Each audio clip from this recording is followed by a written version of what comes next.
Hello everyone, welcome to my YouTube channel. आज के इस वीडियो में हम कक्षा 7 गणित प्रकाश का सेकंड चैप्टर करेंगे। इसमें 2A हमने कर लिया है, 2B करना है। ठीक है, तो 2B हम देखते हैं। पहला क्वेश्चन है सरल कीजिए, जिसको हमने कॉपी पे राइट किया हुआ है। फर्स्ट क्वेश्चन दिया है सरल कीजिए 3⁻7 × 3⁸ क्या है। 3⁻7 एक्सपोनेंट 7 है और इस साइड 3 का एक्सपोनेंट 8 है और दोनों का हम देख सकते हैं कि बेस सेम है। तो जब बेस सेम हो और एक्सपोनेंट सेम हो या डिफरेंट हो, जो भी हो, अगर बेस सेम है तो हमें नंबर जितनी बार दिया होगा उतनी बार ना लिखकर सिर्फ एक बार लिखने की ज़रूरत होती है। यानी कि 3 2 टाइम्स है बट हमें एक बार लिखना है। एक का बेस है 7, एक का है 8। तो मल्टीप्लाई जब दिया हो दो नंबर के बीच तो एक्सपोनेंट ऐड हो जाता है। क्या हो जाता है? ऐड हो जाता है। तो 7 + 8 क्या हो जाएगा? 3⁻15 आंसर हो गया ये। ठीक है, समझ में आया? अगर बेस सेम हो तो चाहे जितनी बार लिखा हो हमें एक ही बार लिखना है, फिर उसको ब्रैकेट में डाल देना है। उसके बाद जो इसका एक्सपोनेंट है, जो पावर है 7 और 8, इसको हमें ऐड कर लेना है, जो आएगा वो आंसर हो जाएगा। ठीक है, इसको अगर आप ऐसे दूसरे तरीके से करेंगे तो हमें दिया है कि 3⁻7 × 3⁸ हम 3 को कितने टाइम लिखेंगे? 7 टाइम लिखेंगे और फिर 3 को 8 टाइम लिखेंगे। तो फिर अकाउंट करने पर वही आएगा। 3 एक ही बार लिखना है और 8 7 15 है, हमने डायरेक्ट कर दिया। ठीक है, अब सेकंड क्वेश्चन है 6⁴ × 6⁻2 डिवाइडेड बाई 6⁵ अब क्या है कि तीनों का बेस सेम है पर एक्सपोनेंट डिफरेंट है और यहाँ पर मल्टीप्लाई है, यहाँ डिवाइड है। तो जैसे मल्टीप्लाई में एक्सपोनेंट ऐड होता है वैसे ही डिवाइड में एक्सपोनेंट सब्ट्रैक्ट होता है। ठीक है, तो 6 को हम एक बार ही लिखेंगे चाहे जितनी बार दिया है और हम इसको ब्रैकेट में डाल लेते हैं। फिर दिया है 4 और 2, यहाँ पर इंटू लगा हुआ है तो 4 2, यानी कि आपका मैंने बताया ना कि मल्टीप्लाई में एक्सपोनेंट ऐड होता है। अब यहाँ पर डिवाइड है, तो जब डिवाइड की बात हो तो एक्सपोनेंट सब्ट्रैक्ट होता है। 5 है यहाँ पर। ठीक है, सब्ट्रैक्ट होता है किसमें? डिवाइड में। तो जब मल्टीप्लाई दिया रहा है तो एक्सपोनेंट ऐड होता है और सब डिवाइड दिया हुआ है तो एक्सपोनेंट सब्ट्रैक्ट होता है, यानी घटा देते हैं। तो हम इसको ऐड करके फिर हमें ये डिवाइड दिया है 6⁵ तो इसको माइनस करना होगा पावर को। ठीक है, तो यह आ जाएगा 6⁴ to 6 और -5। तो क्या बचा? 6 में से 5 गया, 6⁻1 यानी कि 6 आंसर हो गया। समझ में आया? बेस सेम है तो चाहे जितनी बार दिया है हमें एक बार ही लिखना है और अगर मल्टीप्लाई के फॉर्म में है तो इसका एक्सपोनेंट ऐड होगा और डिवाइड के फॉर्म में है तो एक्सपोनेंट सब्ट्रैक्ट हो जाएगा। समझ में आया? ठीक है, अब हम नेक्स्ट क्वेश्चन देखते हैं। दिया है 5⁹ × 5⁴ डिवाइडेड बाई 5⁸ फिर से सेम क्वेश्चन है, तीनों का बेस सेम है तो हम एक बार ही लिखेंगे। 5 दो मल्टीप्लाई के फॉर्म में है, 5⁹ एंड 5⁴, तो हम इसको पहले ब्रैकेट में डाल लेते हैं। 9 और 4 को प्लस कर देंगे क्योंकि मल्टीप्लाई के फॉर्म में है। ठीक है, और हमारा 5⁸ क्या है? डिवाइड के फॉर्म में, तो जो इसका एक्सपोनेंट है उसको हम सब्ट्रैक्ट करेंगे यानी कि माइनस कर लेंगे। ठीक है, तो क्या आ जाएगा? हमारे पास आएगा 5 की पावर 9 4 13, 13 में से 8 गया, बचेगा 5⁵ ये आपका आंसर हो गया। समझ में आया? अब नेक्स्ट क्वेश्चन है 2 × 5⁵2 + 5 × 2⁵5। अब हमारा यहाँ पर डिफरेंट है, यहाँ पर 2 × 5 है और यहाँ प्लस लग गया है और यहाँ पर 5 × 2 है। तो हम इसको जैसे दिया है उसी की तरह इसको सॉल्व करके फिर ऐड करेंगे क्योंकि हमारे यहाँ पर प्लस लगा हुआ है। ठीक है, और अगर बेस सेम होता तो फिर हम एक ही बार लिखते, लेकिन यहाँ पर बेस सेम नहीं तो हम इसको सोल्यूशन दिखाना होगा। तो 2 तो दिया ही है, 5 को कितने टाइम्स राइट करना है? 2 टाइम्स, तो 5 × 5 प्लस है यहाँ पर, फिर 5 है इंटू 2 को कितने टाइम्स लिखना है? 5 टाइम्स। 2 × 2 × 2 × 2 × 2 1 2 3 4 5 टाइम्स लिख लिया। हमने क्या किया? 2 तो है ही, 5 को 2 टाइम्स लिखना था, फिर प्लस का साइन है, 5 1 टाइम है और इधर 2 को 5 टाइम्स लिखना था। ये हमारा अब हो गया। अब इसको हम मल्टीप्लाई कर देते हैं। 2 5 10, 10 5 50 प्लस है ये साइन। फिर अब यहाँ पढ़ते हैं 5 2 10, 10 2 20, 20 2 40, 40 2 80, 80 2 160। अब हम इसको अगर प्लस कर देते तो हमारा आंसर आ जाएगा 210। ठीक है, समझ में आया? क्या किया? सॉल्यूशन हमने किया है। 2 है, 5 को 2 टाइम्स लिखा, फिर प्लस लगाया, फिर 5 2 को 5 टाइम्स लिखकर हमें जो ये मल्टीप्लाई करके लिखे हैं ऐड कर दिए, फिर 210 आ गया। हमारा नेक्स्ट क्वेश्चन है 2/3 का पावर 2 × 2/3 का पावर 3। तो इसमें हम देख सकते हैं कि सेम क्वेश्चन है, 2/3 दोनों में ही है तो हम एक बार लिख लेंगे और ऊपर क्या दिया हुआ है? एक्सपोनेंट है 2 और 3, तो मल्टीप्लाई के फॉर्म में तो हम ऐड कर लेंगे। तो क्या आ जाएगा? 2/3 का पावर 5 आंसर हो गया ये। ठीक है, बहुत ईजी है, बस एक बार समझ में आपको आ जाएगा तो सारा कर लेंगे खुद से ही। ठीक है, हो गया ये। नेक्स्ट क्वेश्चन हमारे पास है, इसमें मल्टीप्लाई भी है डिवाइड भी है। दिया है 4/9 का पावर 3, 4/9 का पावर 4 डिवाइडेड बाई 4/9 का पावर 5। ये दो मल्टीप्लाई के फॉर्म में है और एक फिर डिवाइड के फॉर्म में है। तो हम सारे का जब बेस सेम है तो हम एक बार ही लिखेंगे 4/9। ठीक है, अब यहाँ पर है 3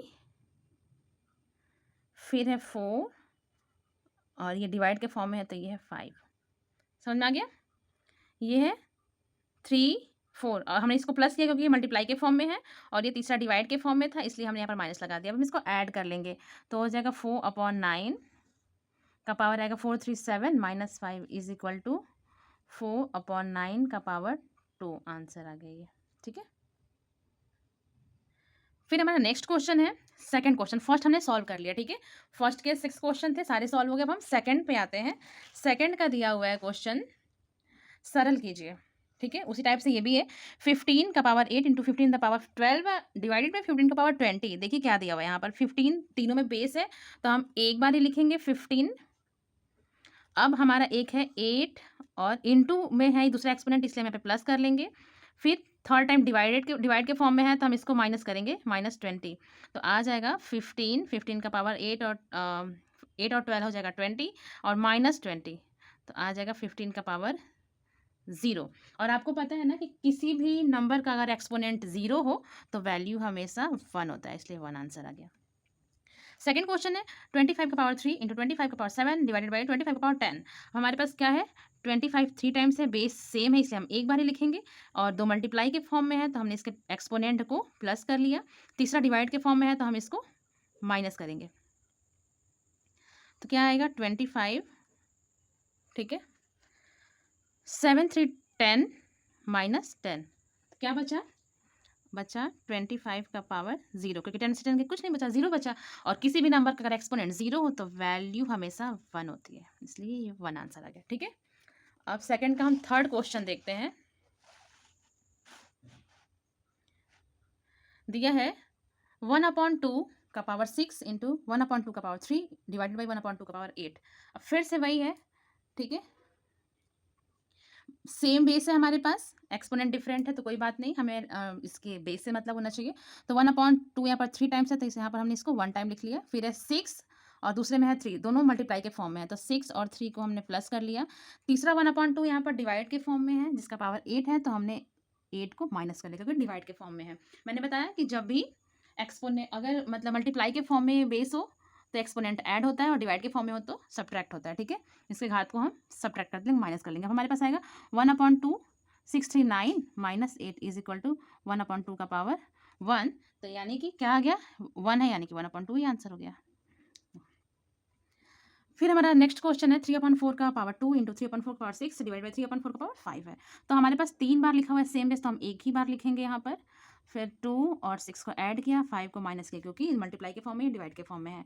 तो क्या हो जाएगा 3/4 6 to 8 minus 5 is equal to 3/4 का पावर 3 आंसर हो गया ये।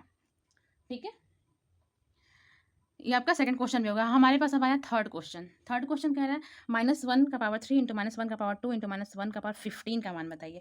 अब आपको पता है कि 1 का मल्टीप्लाई, माइनस तो अभी छोड़ दीजिए, 1 का मल्टीप्लाई हम चाहे जितनी बार करें सेम डिजिट से, अगर 1 से ही करेंगे तो 1 1 1 1 1 1 1 ही आएगा। ठीक है, चाहे जितनी बार करें। तो हमारे पास दिया हुआ है 3 2 और इधर 15। तो इसको हम 2 तरीके से कर सकते हैं। पहले हम बताते हैं कि अगर हम, आपको बताया ना कि माइनस और माइनस का इंटू होता है तो प्लस होता है और प्लस इंटू माइनस अगर होता है तो माइनस होता है। ठीक है, इतना तो आपको पता ही है पहले से। ठीक है, हमारे पास है -1, इसका एक्सपोनेंट है ऑड, यानी कि 3 टाइम जब मल्टीप्लाई करेंगे तो -1 इंटू -1 +1 और फिर अगर -1 से करेंगे तो +1 इंटू -1 इक्वल टू -1। तो हमारा यहाँ पर क्या आएगा वैल्यू -1 और फिर यहाँ पर है -1 का पावर 2, यानी कि ये नंबर अगर इवन है, सम है, यानी कि प्लस हो जाएगा, -1 इंटू -1 इक्वल टू प्लस का 1। फिर हो जाएगा इंटू, यहाँ पर ऑड है यानी कि -1 आएगा। पता है ना क्यों, क्योंकि माइनस माइनस प्लस हो गया, फिर प्लस माइनस माइनस फिर माइनस माइनस प्लस, ऐसे करते करते जब 15 टाइम हम करेंगे तो हमारे पास -1 ही आएगा। तो हमारे पास ये नंबर, हम इसको मल्टीप्लाई कर लेते हैं। -1 इंटू 1 -1 ही रहेगा, -1 और इंटू फिर -1 तो आपका यहाँ पर आ गया प्लस, ऐसे 2 बार कर लेते हैं। -1 इंटू +1 इज इक्वल टू -1 और फिर -1 में अगर कर लेंगे तो हमारे पास 1 आंसर आ गया प्लस का। दूसरे तरीके से आप एक बार और कर सकते हैं। -1 3 टाइम है तो हमने या तो ऐसे करिए या फिर ऐसे, -1 3 टाइम्स लिखा है तो हम बेस में है तो एक ही बार लिखेंगे, ऊपर पावर है 3 2 15। ठीक है, तो हमारे पास अब आ जाएगा 1 -1 का पावर 3 to 5 5 और 15 20।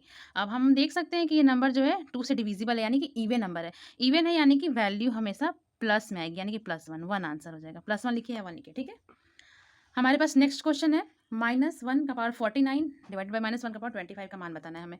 तो -1, अब वैसे ही आप देख सकते हैं कि ऑड है यहाँ पर, यानी कि -1 इसकी वैल्यू आएगी और डिवाइड के फॉर्म में है। फिर यहाँ पर अगर हम इसको ऑड में है तो इसका भी वैल्यू -1 ही आएगा। और आप देख सकते हैं -1 ऐसे लिख सकते हैं अगर डिवाइड के फॉर्म में है तो -1 को -1 से डिवाइड करने के भाग देना है, तो माइनस कट गया और 1 1 ज़ा 1 होता है, तो 1 आंसर आ गया। ठीक है, इसका 1 आ गया। अब इसमें और तरीके से कर सकते हैं, वही -1 2 बार है तो हम एक ही बार लिखेंगे 49 और डिवाइड के फॉर्म में है तो माइनस होगा 25, तो आ जाएगा -1 का पावर 24। क्यों? क्योंकि 49 से 25 माइनस करेंगे तो आएगा 9 में से 5 गया 4, 4 से 2 गया 2। ठीक है, अब फिर ये इवन है तो हम मल्टीप्लाई जब 24 टाइम्स अगर -1 करते जाएंगे तो -1 प्लस ऐसे होता जाएगा, तो यहाँ पर प्लस का 1 आएगा, यानी कि 1 आंसर आएगा। ठीक है, नेक्स्ट क्वेश्चन है हमारे पास 3 का power 12 into 3 the power 7 divide by 3 का पावर 25। अब तीनों हम यहाँ पर देख रहे हैं कि बेस 3 है, तो जब 3 बार बेस हो चाहे जितने भी बार होगा सेम है तो हम एक ही बार लिखेंगे, और 2 मल्टीप्लाई के फॉर्म में है यानी कि 12 और प्लस 7 हो गया, तीसरा यहाँ पर 3 डिवाइड के फॉर्म में था तो यहाँ पर -25 हो जाएगा। और अगर अब हम इसको ऐड करते हैं तो होता है, पहले 3 लिख लेते हैं, 12 और 7 19 और -25, तो 19 है प्लस का, 25 माइनस का, तो हम अगर हम माइनस करेंगे तो हमारा आएगा 3 का पावर -6 आंसर आ जाएगा। ठीक है, ये हो गया। अब हमारे पास क्वेश्चन है 6 7 8, 3 क्वेश्चन है जो कि बुक में भी दिया हुआ है, हम यहाँ से भी देखेंगे। क्वेश्चन कह रहा है 6 to 8 तक में सही उत्तर का विकल्प छांट कर लिखना है, यानी कि 5 का पावर 5 इंटू 8 का पावर 5 दिया है और इसका मान पूछा है क्या होगा। ठीक है, हमें दिया है 5 का पावर 5 और 8 का पावर 5, इसका मान क्या होगा। तो जब इस एक्सपोनेंट सेम हो और बेस डिफरेंट हो तो हम बेस का मल्टीप्लाई कर लेते हैं। 5 8 ज़ा 40, दोनों का ये जो एक्सपोनेंट 5 ही है तो हमने इसमें बेस को मल्टीप्लाई कर लिया, और 5 है तो 5 ही रहेगा, चाहे इसका 5 रहता है इसका 5 रहता है, हम दोनों को मल्टीप्लाई करके एक साथ 5 लिख दिया। ठीक है, तो क्या आ जाएगा यहाँ पर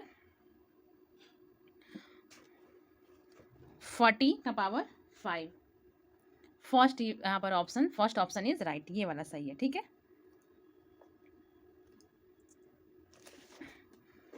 ये आपका फर्स्ट ऑप्शन सही आंसर हो गया। सेकंड क्वेश्चन कह रहा है 3 का पावर 4 डिवाइड बाई -3 का पावर 2।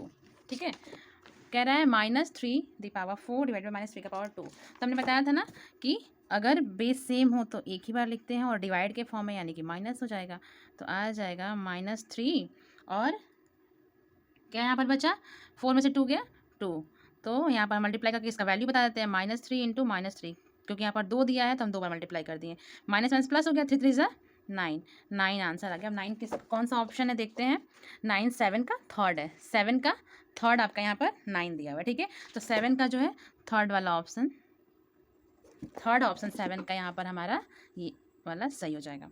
नेक्स्ट क्वेश्चन है 4 इंटू 5 का पावर 2 प्लस 5 इंटू 4 का पावर 2। अब यहाँ पर हमारा कहीं कहीं यहाँ पर एक्सपोनेंट नहीं है, यहाँ पर दिया है, फिर यहाँ नहीं, यहाँ पर है, बीच में प्लस लगा है और हमारा बेस भी डिफरेंट है, तो हम इसका वैल्यू निकालेंगे, हम इसको सॉल्व करके दिखाएंगे। ठीक है, तो हो जाएगा 4 इंटू 5 को 2 टाइम्स हमें लिखना है, 5 इंटू 5 प्लस लगा हुआ है, फिर 5 1 टाइम है और 4 को हमें यहाँ पर 2 टाइम लिखना है। अब 4 इंटू 4, अब देखते हैं क्या आता है, 4 5 ज़ा 20, 25 ज़ा 100, 5 4 ज़ा 20, 20 4 ज़ा 80, क्या आ गया 180। 180 हम देखते हैं कौन सा ऑप्शन है इसका, 180 कोई ऑप्शन है, हाँ 8 का फोर्थ वाला ऑप्शन है 180, यानी कि ये वाला सही होगा, fourth option is right, fourth वाला ऑप्शन हमारा इसमें सही हो गया, ये आंसर है।